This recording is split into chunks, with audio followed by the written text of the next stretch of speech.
Yo, what's going on guys, Arekkz here and welcome back to another Monster Hunter Generations video and the next episode of Mix Set Monday. Now, just as a super quick reminder, these episodes are every 2 weeks, not every week. So for those of you guys that were asking where it was last Monday, that is your answer. So next episode will be 2 weeks from today, which actually works out really nicely because I'm actually at Gamescom next week.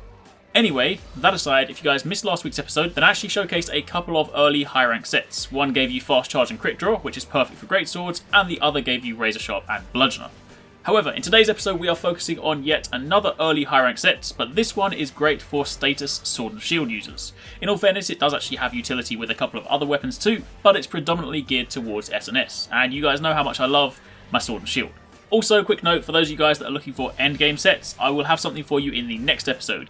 There have been some really good mix sets using R-type armor, and I will definitely be getting to all of those, but while the game is still fresh, it's important to recognise some of the earlier, more accessible sets. So, without further ado, if you guys do enjoy this episode, then a like would be super appreciated, and don't forget to leave a comment down below and let me know what you think. Now, this week's recommendation comes from Chan, or at KidLatTheKiller on Twitter, and he sent over this really awesome mix set built around the Viperbite Gendrum S&S, which in its final form, Deathrise, is the best Paralysis sword and shield in the game. The armor set is comprised of the Bone S Helm, Van Braces and Folds, the Chaos Archplate, and the Vespoid S Greaves. Most of these pieces are pretty easy to make. The Vespoid Greaves are a little bit tedious, and you'll need to head out and do one of those annoying bug quests, but it's not difficult. And as for the Archplate, if you're not seeing it in your list, it unlocks when you have Bullfango Pelt Plus, and you will also need Chaos Mushrooms, which you get from the trader when you trade other random mushrooms. There'll just sometimes be a reward alongside those. Anyway, when put together, it doesn't actually look too bad. Maybe not the most badass armor set, but it also doesn't look out of place. On top of that, you'll need a 2-slot talisman. It does not matter what skill it has, you just need to make sure that it has 2 slots. You'll then need 3 Disabler Dual 2s, 1 Disabler Dual 1, 3 Blunt Dual 1s, and 2 KO Dual 1s.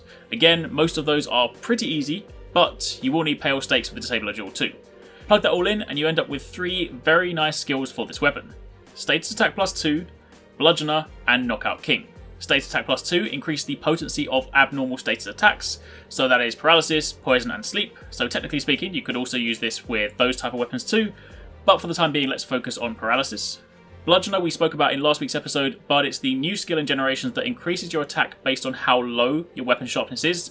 However, while yellow and red provide a greater damage boost from Bludgeoner, when you factor in the weapon sharpness modifier, this is actually best used on weapons whilst in green sharpness. And the nice thing about the Viperbite, and by extension the fully maxed out Deathrise, is that it has a really good chunk of green sharpness, so you'll be getting a nice free damage boost with that.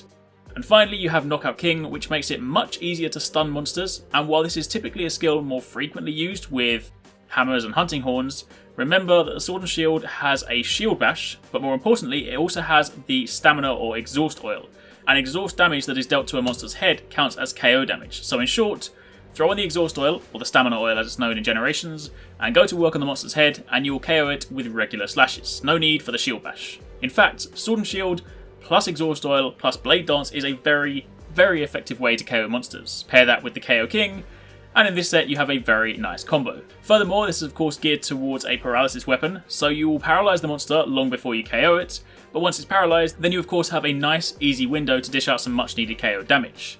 So in short, this set is absolutely amazing for CC or crowd control. As you can see in some of the gameplay in the background, it's not long between paralysis to KO, to the next paralysis, to the next KO. And that is pretty much it. That is all there is to this set. I will put a link to Chan's original tweet in the description box down below in case you want to see his original image with all the armor pieces. Plus I will link to the Mix Set Monday playlist in the description box down below. Remember that if you have a set you want to submit, then put it in the comments down below, or you could always tweet it to me, whatever's easiest for you guys. The main thing is, be sure to include all the details needed to make the set. The pieces, decorations, talisman, the skills it should have, all that stuff. And the next episode, I will showcase one of my favourites. But in the meantime, thank you very much for watching. Be sure to keep it locked to the channel for daily gaming videos. And take it easy, catch you next time, peace out.